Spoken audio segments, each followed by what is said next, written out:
Sunt Maica Gherasimi, am 38 de ani, am fost descoperită, diagnosticată cu o tumoare de sân acum 2 ani, la vârsta de 36 de ani, cancer invaziv, ductal, mamar, aproape triplu negativ, cu mici receptori la estrogen și la progesteron. O veste ca și asta aduce un șoc. Cred că fiecare trece la aflarea vestii printr-un șoc. Este cumva inevitabil, oricât ai fi de pregătit, oricât ai fi de întărit în credință sau... E un șoc, un prim șoc. M-am reabilitat destul de repede, adică a fost șocul de moment, să zic câteva minute, și după aia am zis că ce vrea Dumnezeu, aceea se va întâmpla. Pot să mă dau peste cap, pot să fac orice, numai cu ajutorul lui Dumnezeu o să trec peste asta și nu am crezut niciun moment că nu voi birui, bineînțeles cu ajutorul lui Dumnezeu. Am considerat că este doar un examen al vieții peste care trebuie să trec, în care am ceva de învățat și totodată un dar de la Dumnezeu. Chiar cu cât trecea timpul, cu atât mai mult realizam că este mai mult un dar de la Dumnezeu decât o pedeapsă, cum o gândesc unii, sau nu știu, ceva rău. Prima dată, pentru tratamente, am încercat să merg la Cluj, adică am mers de 2-3 ori. Nu am făcut nimic, doar am făcut investigațiile premergătoare chimioterapiei, că trebuie să făcute mai multe investigații pentru a începe un tratament de chimio. Și părintele duhovnic mi-a zis să cer o a doua părere, să vin la București. Aveam un coeficient de răspândire destul de mare, era 80%, ceea ce reprezenta un pericol. Să fiu sinceră, mi-a fost foarte greu să încep tratamentul de chimioterapie. Ăla a fost cel mai greu pentru mine sau cea mai grea decizie. Refuzam total. Mie îmi refuzam, adică spuneam că nu vreau să încep să fac chimioterapie. Ziceam că aș face orice altceva, numai chimioterapie, nu? Mă speria. Cum probabil mulți trec prin teama asta înainte de a începe chimioterapia. Mă gândeam, cine știe ce o să se întâmple, cât de neputincioasă o să fiu. Niciodată nu mi-a plăcut să mă văd neputincioasă, poate nimănui, clar, nimănui nu-i place. Am fost un om activ, foarte activ, și gândul că voi fi imobilizată la pat o zi, 2 din cauza tratamentului mă speria un pic. Dar mi-au dat curaj domnii doctori, oamenii cu care am intrat în contact aici, asistentele, și ținând cont că făceam și celelalte terapii alternative, am zis că voi reuși, bineînțeles, cu ajutorul lui Dumnezeu, să trec și peste efectele adverse ale chimioterapiei. Și am avut nădejde. Am gândit că dacă Dumnezeu m-a adus pe mâna acestor oameni, are un plan cu mine. Și eu trebuie să merg mai înainte în planul lui Dumnezeu cu ei. Am intrat într-un plan de tratament intensiv. Uneori de dimineață până seara eram aici în clinică. Veneam de la 8, 9 dimineața și se întâmpla să plec la ora 6, 7 din clinică. Stăteam aproape toată ziua. Treceam prin diferite terapii. Aveam un plan de tratament pe zile, în fiecare zi cumva bine structurat ce aveam de făcut. Și așa am mers înainte câteva luni, aproape 1 an de zile în terapie. Am făcut multe. Primele 3 luni am făcut, pe lângă chimioterapia, făceam hipertermie locală, hipertermie totală, ozonoterapie, hiperbar, intravenos, făceam vitamina C, acid alfa-lipoic, se făcea un vaccin cu vâsc, creștea doza treptat. Era un plan tot așa pentru vâsc. Și după primele 3 luni am început să mai adaug inclusiv hidrocolonoterapie cu implante probiotice, chelare de metale grele și deci făceam hidrocolonoterapie de 2 ori pe săptămână. Într-o zi făceam chelarea de metale grele și după aia mergeam la saună cu infraroșu ca să se elimine cumva, să ajute ceea ce scotea și tratamentul de chelare împreună cu sauna și cu hidrocolonoterapie. Deci cumva le combinam astea. Chiar și drenaj limfatic am făcut înainte de operații. Curcumin, bineînțeles, când au început să introducă curcuminul, nu fost de la început. Și făceam 300 de grame de curcumin pe zi. Fără reacții adverse. Și resveratrol, dar puțin am apucat să fac resveratrol. Da, clar. Am simțit că de acolo vine ajutorul, adică organismul meu primește putere și tărie, să zic așa, să meargă mai departe. Nu pot să neg că n-am avut și reacții adverse în urma chimioterapiei, firesc. E ca o travă, practic, care îți intoxice organismul. Dar terapiile alternative veneau în ajutorul organismului, îmi dădea putere. După 2-3 zile de la perfuzia cu chimioterapie, nu reveneam. Eram aproape același om. Adică multe persoane, chiar și în timpul tratamentului de chimioterapie, nu credeau că sunt bolnavă. Le spuneam și se uitau la mine și zice, nu cred că ești bolnavă. Pentru că arătam bine. Deci pe chipul meu nu se vedea o schimbare. Mă țineau bine.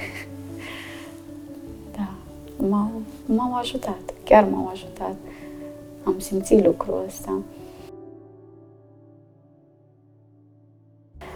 Aș putea să zic că sunt umani. Prima dată. Înainte de a fi doctori, sunt oameni. Adică sunt om cu tine, e un om. Îl percep, adică poți vorbi cu doctorul de la persoană la persoană, ceea ce pe mine m-a ajutat foarte mult. Mi-a dat încredere și puteam comunica cu ei și prin mesaje, ceea ce m-a ajutat foarte mult. Eram acasă, mi-era rău, le scriam, îmi răspundeau. O primă experiență pe care am avut-o la Cluj și cumva ceea ce m-a făcut să nu merg acolo a fost și treaba asta, că nu puteam să am o comunicare cu domnul doctor. Strict cât puteai intra în cabinet și atunci destul de greu, stăteai câteva ore la rând. După aia, dacă ți se întâmpla ceva sau aveai o întrebare, nu aveai cum să o adresezi. Ceea ce e greu, mai ales pentru un pacient oncologic, poate și pentru alții, dar am observat că odată ce primești un astfel de diagnostic, nu știi încotro să o iei. Dar noi în România stăm prost la capitolul informare a pacienților oncologici. Nu știi ce ai de făcut, încotro să o iei și care sunt pașii. Și când am ajuns aici și am avut acces la numerele de telefon a domnilor doctori, chiar și asistente, mi s-a părut un lucru mare. Că puteam oricând să-i contactez și să-i întreb ce să fac în cazul ăsta, dacă mi se întâmplă ceva, uite, mă dur oasele sau nu. Aveam diferite stări și îmi răspundeau. Și așa mă calmam cumva, nu intrai într-un stres sau o îngrijorare, că nu știi ce ai de făcut. Sunt comunicativi și țin legătura cu ei și acum, chiar dacă nu mai țin de ei, adică ca și medici neapărat. Le scriu, îmi fac o analiză sau ceva, le scriu, le trimit poză, îmi răspund și îmi dau curaj mai departe.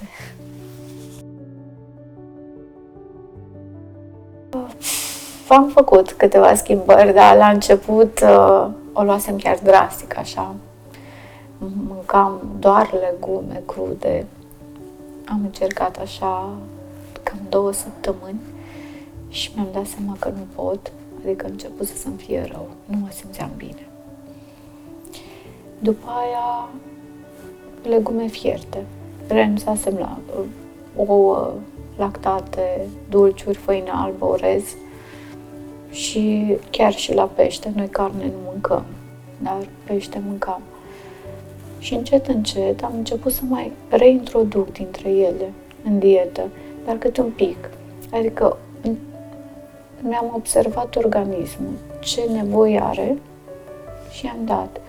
Adică nu am ținut chiar un regim foarte strict.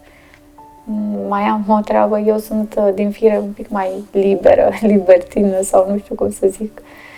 Și atunci când ceva îmi este total interzis, mi se spune nu, am tendința să trec acea barieră, adică să am o luptă așa cu mine. Și am văzut chiar și în dietă, când am încercat să impun ca aia, nu. Și nu am primit-o cu toată inima, să zic, dieta respectivă, atunci nu mi-a căzut bine. Doar în momentul în care am hotărât cu totul, așa, cu toată ființa mea, să renunț la ceva, am reușit și nu mi-a fost rău.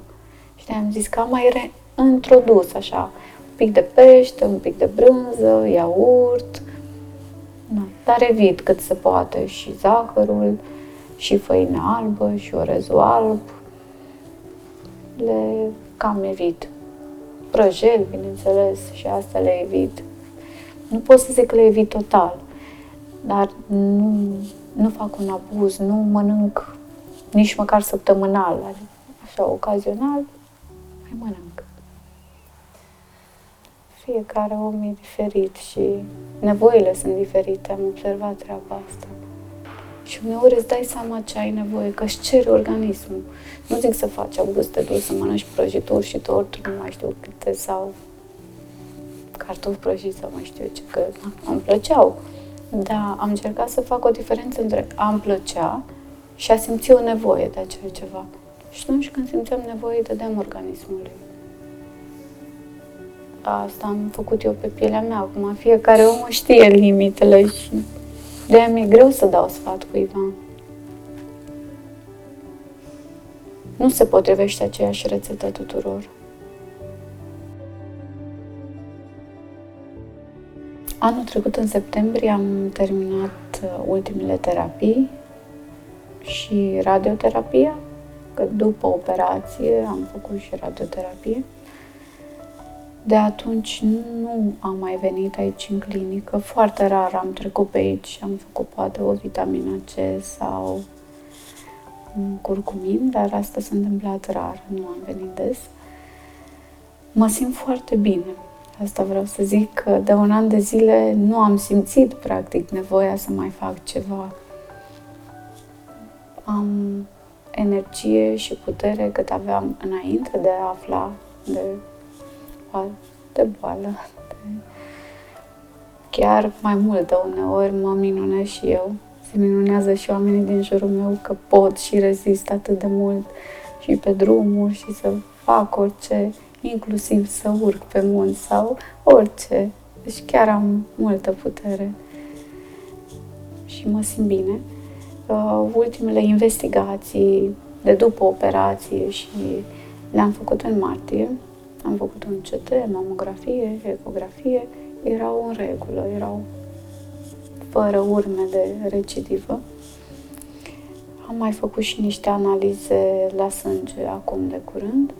Sunt în regulă, în mare parte, mici modificări, e normal să mai fie, mai ales că am trecut și prin chimio. Chimioterapia lasă niște urme câțiva ani, să zic așa, se reface greu organismul după un astfel de tratament, dar sunt bine, adică analizele sunt aproape ca a unui om care nu a trecut printr-o astfel de încercare.